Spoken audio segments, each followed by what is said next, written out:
ఓంకారమంత్ర సంయుక్తం నిత్యం ధ్యాయంతి యోగినః కామదం మోక్షదం తస్మై ఓంకారాయ నమో నమః. నమస్తే దేవదేవేశ నమస్తే పరమేశ్వర నమస్తే వృషభారూఢ నకారాయ నమో నమః. మహాదేవం మహాత్మానం మహాపాతకనాశనం మహాపాపహరం వందే మకారాయ నమో నమః. శివం శాంతం జగన్నాథం లోకానుగ్రహకారణం శివమేకపరం నిత్యం శకశికారాయ నమో నమః. వాహనం వృషభో యశ్చ వాసుకీ కంఠభూషణం వామే శక్తిధరం వందే వకారాయ నమో నమః.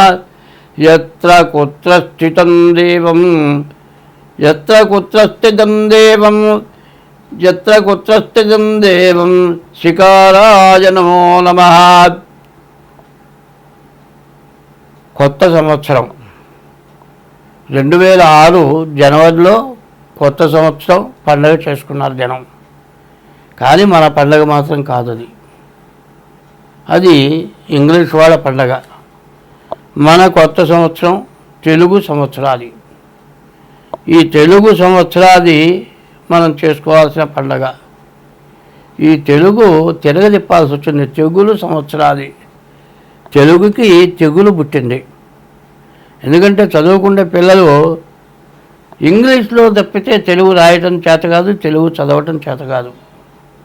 అసలు తెలుగు అంటే, తెలుగు సంవత్సరం అంటే ఎందుకు ఈ పండగ, అసలు తెలుగు సంవత్సరాది పండుగ చేసుకోవటం అంటే ఏమిటి, మరి ఎందుకు చేసుకోవాలి, తెలుగు సంవత్సరాది పండుగ చేస్తే మనకు వచ్చే ప్రయోజనం ఏమిటి అనేది మనం తెలుసుకోవాలి. మరి ఇంగ్లీష్ సంవత్సరాలు అంటే డిసెంబర్ నెల రాత్రి 12 గంటలప్పుడు పండుగ చేస్తున్నారు, అర్ధరాత్రి పూట. ఇది మనం ఉదయం సూర్యోదయం చేస్తున్నాం. ఇది మనం చేసే పండుగ చాంద్రమానం, సూర్య చంద్రులతో కూడుకున్న పండుగ. ఇది ఉగాది అంటారు. సంవత్సరాది ఉగాది. మామూలుగా మాట్లాడేది ఉగాది సంవత్సరాది అంటారు. సంవత్సరం మొదలు సంవత్సరాది. కానీ ఇది యుగాది, యుగాది అంటారు. యుగం ఆది, యుగం మొదటి రోజు. ఇది ఈ యుగాది ఎట్లా ఉంటుంది. ఇప్పుడు మనకు వచ్చే యుగాది ఏమిటా అంటే 2026 సంవత్సరం మార్చి నెల 19వ తారీఖు యుగాది వచ్చింది. యుగ ఆది, యుగానికి ఆది మొదటిది. అది ఆ యుగాది పండుగ మనం చేసుకుంటున్నాం. ఈ సంవత్సరం పేరు ఏమిటా అంటే పరాభవ నామ సంవత్సరం. పరాభవ అంటే ఏంటి? పరుల చేత వంచింపబడటం పరాభవం. మరి ఇతరుల చేత వంచింపబడే పేరుగా కనపడుతుంది పరాభవ నామ సంవత్సరం. ఇప్పుడు మన భారతదేశానికి కూడా అదే సమస్య తయారైంది.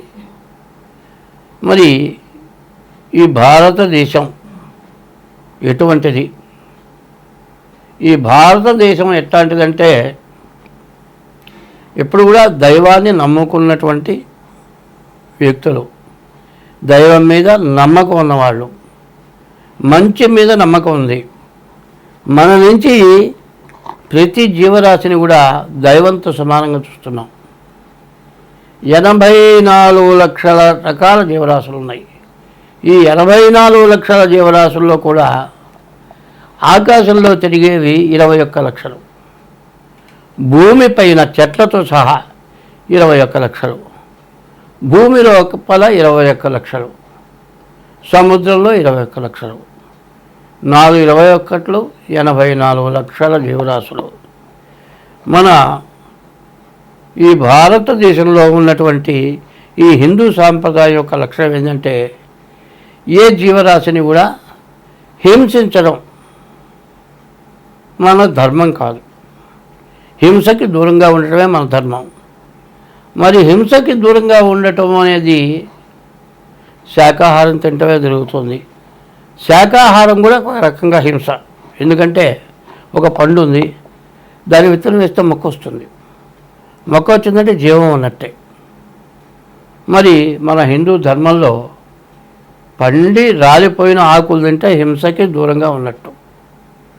అటువంటి మనస్తత్వం గల మరి మతం మన హిందూ మతం.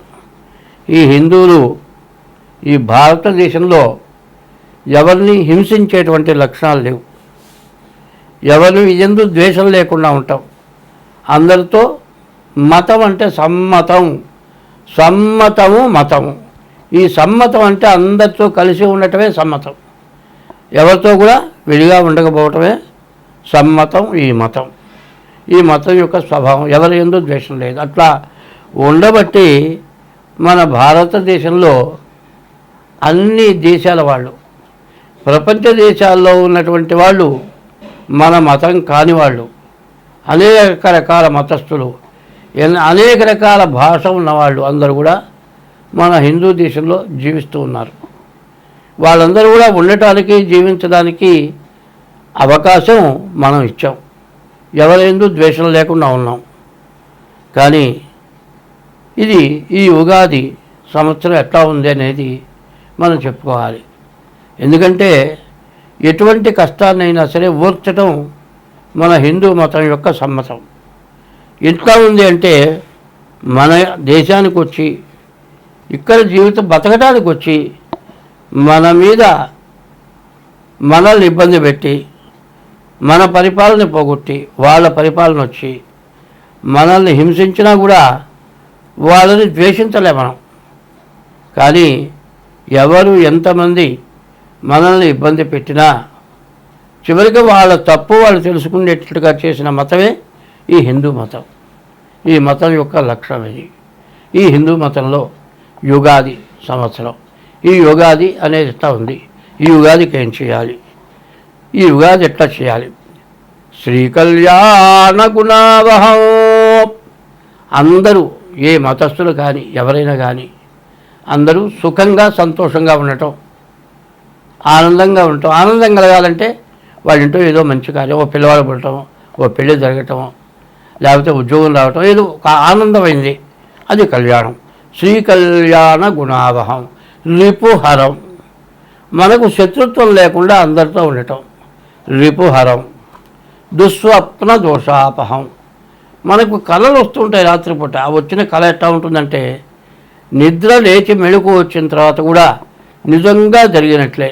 ఎట్లా ఉంటుంది, మన ఇంట్లో ఎవరో వాళ్ళు చచ్చిపోయినట్టుగా కళ వచ్చిందనుకోండి, లేచిన తర్వాత వాళ్ళని చూసిన దాకా కూడా వాళ్ళు బతుకుని లేదు చచ్చిపోయినారనుకుంటాం, అంత భయపడతాం. దుస్వప్న దోషాపహం. గంగా స్నాన విశేష పుణ్యఫలం. ఈ ఉగాది రోజున గంగా స్నానం చేసిన ఫలితం రావాలి. గోదాన తుల్యం రుణం. దూడతో కూడిన గోవును దానం ఇచ్చిన ఫలితం వస్తుంది. ఈ ఉగాది రోజున ఎటువంటిది మనకు శుభకార్యాలు జరుగుతాయి. తర్వాత గంగా స్నానం చేసిన విశేషమైన పుణ్యం వస్తుంది. గోవుని దానం చేసిన ఫలితం వస్తుంది. ఆయుష్ పెరుగుతుంది. ఆయుర్వృద్ధికరం, శుభకరం. మంచి సంతానం కలుగుతారు. సంతాన సంపత్ప్రదం. నానాశాస్త్ర సుసాధనం. అనేక శాస్త్రాలు ఉన్నాయి. ఏ ఒక్క శాస్త్రం పూర్తిగా చదవటం కూడా చాలా కష్టం. ఈ యుగాది రోజున నానా శాస్త్రాలు చదివినంత ఫలం వస్తుంది. ఈ సంవత్సరాది పండుగ చేస్తే సముచితం పంచాంగం ఆకర్ణ్యతాం. ఈ పంచాంగం వింటే ఇవన్నీ వస్తాయి. ఈ పంచాంగం ఎట్లా ఉంటుంది మరి? తిథి, వారం, నక్షత్రం, యోగం, కరణం, ఈ 5 కలిసి పంచాంగం. ఈ పంచాంగ శ్రవణం ఈ సంవత్సరాది పండుగ రోజున మనం చేస్తున్నాం. ఈ సంవత్సరాది పండుగ ఎందుకు చేస్తున్నాము అనేది ఇట్లా చేసినట్లయితే మనకు ఏ గ్రహ దోషాలు ఉన్నా కూడా ఈ దోషాలన్నీ మనకు పోతాయి. అయితే ఈ పండుగ రోజు మన ఇష్టదైవాన్ని పూజిస్తున్నాం. పూజించి వేప పూతతోటి ప్రసాదం చేస్తున్నాం. ఈ వేప పూత తీసుకొచ్చి వేప పూత, మామిడికాయ, మరి చింతపండు రసం లేకపోతే తేనె, మరి మామిడికాయ వేపపూత, చింతపండు, తేనె, బెల్లం, ఇవన్నీ కూడా 5 రకాలు. చేదు, పులుపు, వగరు, తీపి. మరి ఈ 5 రకాలు షడ్రుచులు అంటారు. 6 రుచులు. ఇందులో నీళ్లు కూడా కలుస్తున్నాయి. 6 రుచుల పదార్థాలను పెట్టి నివేదన పెట్టి దేవుడికి ఆ ప్రసాదం మన నోట్లో వేసుకున్నాం. ఆ నోట్లో వేసుకుని జల్లు అంటుంది ఒళ్ళు. ఎందుకంటే ఎటువంటి కష్టానికి ఎటువంటి సుఖానికి కూడా దడవకుండా మేము ముందుకు వెళ్తాము అని చెప్పుకోవటానికి ఈ వేపపూత ప్రసాదం, దేవుడు పూజ చేసి వేపపూత ప్రసాదం తింటున్నాం. అయితే ఈ సంవత్సరం ఫలితం ఏమిటి మనం తెలుసుకోవాలి. ఎందుకంటే 2025 నుంచి ఎక్కువగా పాపగ్రహాల యొక్క ఆధిపత్యం ఎక్కువ ఉంది. నవనాయకులు అన్నారు. సూర్యుడి దగ్గర నుంచి కేతువు వరకు 9 మంది గ్రహాలు. ఈ 9 గ్రహాల్లో పాపగ్రహాల యొక్క బలం ఎక్కువగా ఉంది. అంటే దానివల్ల ఏమిటంటే దుర్మార్గుల యొక్క బలం ఎక్కువగా ఉంది, మంచివాళ్ళ యొక్క బలం తక్కువగా ఉంది. దుర్మార్గుల బలానికి మంచివాళ్ళు లొంగిపోవాల్సి వస్తుంది, ఎన్నో కష్టాలు పడాల్సి వస్తుంది. ఇట్లా జరగడానికి కారణం ఏమిటో మనం ముందుగా తెలుసుకుందాం. ఇప్పుడు గురువారం 2026 మార్చి నెల 19వ తారీఖు గురువారం రోజు యుగాది వచ్చింది. ఏ వారం వచ్చిందో ఆ వారం గురువుకి సంబంధించిన వారం కాబట్టి గురువు రాజు అయినాడు. తర్వాత మంత్రి కుజుడైనాడు. తర్వాత సేనాధిపతి చంద్రుడు, మరి సస్యాధిపతి శుక్రుడు, ధాన్యాధిపతి కుజుడు, అర్ఘ్యాధిపతి చంద్రుడు. 2026 సంవత్సరం మరి చైత్రమాసం నుంచి పాల్గొన మాసం వరకు, అంటే 2026 మార్చి నుండి 2027 మార్చి వరకు ఇప్పుడు సంవత్సర ఫలితాలు చెప్పుకుంటున్నాం. ఈ సంవత్సర ఫలితాలు ఎట్లా ఉన్నాయో మనం చూసుకుందాం. ఈ రాశి వాళ్ళకి, ఈ మేషరాశి వాళ్ళకి ఏలినాటి శని అంటారు. ఈ ఏలినాటి శని మరి మార్చి 25 మార్చి 30తో ఏలినాటి శని ప్రారంభమైంది. ఈ ఏలినాటి శని ఇప్పటికి సంవత్సరం అయింది. ఏలినాటి శని అంటే 7 సంవత్సరాల 6 మాసాలు 6 నెలలు ఉంటుంది. ఒక సంవత్సరం అయిపోయింది ఇప్పటికీ. ఇక 6 సంవత్సరాల 6 నెలలు ఏలినాటి శని. ఇది ఈ సంవత్సరం ఏలినాటి శని మొత్తం 7 సంవత్సరాలు 6 మాసాలు. ఇప్పుడు 26 వచ్చింది. 25, 26, 27, 28, 29, 30, 31, 32 జూన్ వరకు. ఇది 2025 మార్చి 30 నుండి 27 జూన్ వరకు కూడా ఇది ఏలినాటి శని. 7 సంవత్సరాలు 6 మాసాలు వీళ్ళకి చాలా క్రిటికల్ అయినటువంటి సమయం. ఇది ఎట్లా ఉంటుందనేది తెలుసుకోవాలి.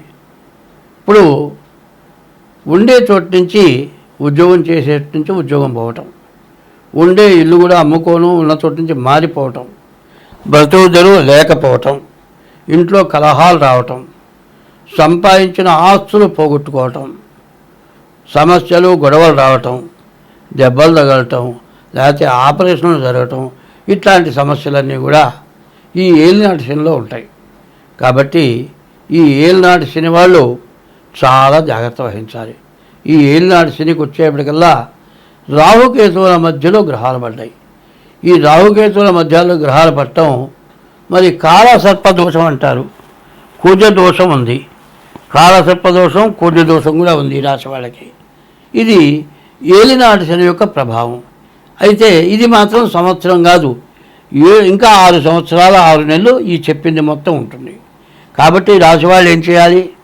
పుట్టిన తారీఖు, నెల, సంవత్సరం దాని ద్వారా మీ జాతకం చూసుకొని మీకు ఏ గ్రహాల దోషాలు ఉన్నాయి, ఏం చేయాలనేది నిర్ణయం తీసుకొని తగిన శాంతి చేయించుకోవడం మీకు చాలా అవసరం. అయితే మరి ఈ మార్చి నెలలో రవి, కుజుడు, బుధుడు, రాహువు ఈ 4 గ్రహాలు పూర్తిగా బాగున్నాయి. కానీ వీటన్నిటిని మించిన వాడు శని. శని పూర్తిగా ఇబ్బందికరంగా ఉన్నాడు. కాబట్టి మరి చదువుకునే వాళ్ళకి చదువు బాగా సాగుతుంది. మరి కుజుడు వల్ల భూమికి సంబంధించిన వ్యవసాయదారులకి, డాక్టర్లకి వాళ్ళకి బాగుంటుంది. రవి బుధులు ఇద్దరు కూడా కలిసి ఉండటం చేత ఆల్రౌండ్ అన్ని వ్యాపారాలు బాగుంటాయి. ఈ రాహుకేతువుల మధ్య గ్రహాలు పట్టడం, శని బాగుండకపోవటం, ఈ రాశి వాళ్ళకి చెప్పటానికి వీలు లేనటువంటి కష్టాలు ఎక్కువగా ఉంటాయి. కాబట్టి ఇట్లా చెబుతున్నాను, సంవత్సరాది పండుగ రోజు మాకు శుభం చెప్పకుండా అశుభం చెబుతున్నారు, కష్టాలు బాధలను చెబుతున్నారని ఆలోచన చేయకూడదు. ఏంటంటే మనకు ఉన్నటువంటి ఇబ్బంది టైంలో ఎట్లా నడుచుకోవాలో తెలుసుకుంటే ఈ బాధలన్నీ కూడా తొలగిపోతాయి. ఈ రాశి వాళ్ళు ఏం చేయాలి? ఇష్టదైవాన్ని పూజించాలి. తల్లిదండ్రులను ఎప్పుడు కూడా సుఖపెట్టాలి, బాగా ఇబ్బంది లేకుండా వాళ్ళు సంతోషంగా ఉండేట్టుగా వాళ్ళ ఇంట్లో పెట్టుకొని పోషించాలి. భార్యని ఎప్పుడూ ఇబ్బంది పెట్టకూడదు. ఇవి ముందు పాటించాల్సినవి. 2, ప్రతిరోజు కూడా శివాలయానికి వెళ్ళి శివాలయంలో 11 ప్రదక్షిణాలు చేయటం, ప్రతి సోమవారం ఈశ్వరాభిషేకం చేయించుకోవటం, ప్రతి శనివారం శనికి అభిషేకం చేయించుకోవటం, శనికి 19,000 జపం చేయించి నల్ల నువ్వులు దానం ఇవ్వటం. ఇది కాకుండా బియ్యపు రవ్వ, పంచదార పుట్టల దగ్గర వేయటం. ఇట్లా చేస్తే చాలా వరకు బాధలు పోతాయి. ఈ బాధల్ని తప్పించుకోవాలంటే ఇవి చేయటమే కాకుండా మనుషులు ఎప్పుడు కూడా తప్పుడు పని చేయకుండా చేయటం మంచిది. ఇట్లా ఉంటే మీకు అన్ని విధాలా బాగుంటుంది. స్వస్తి.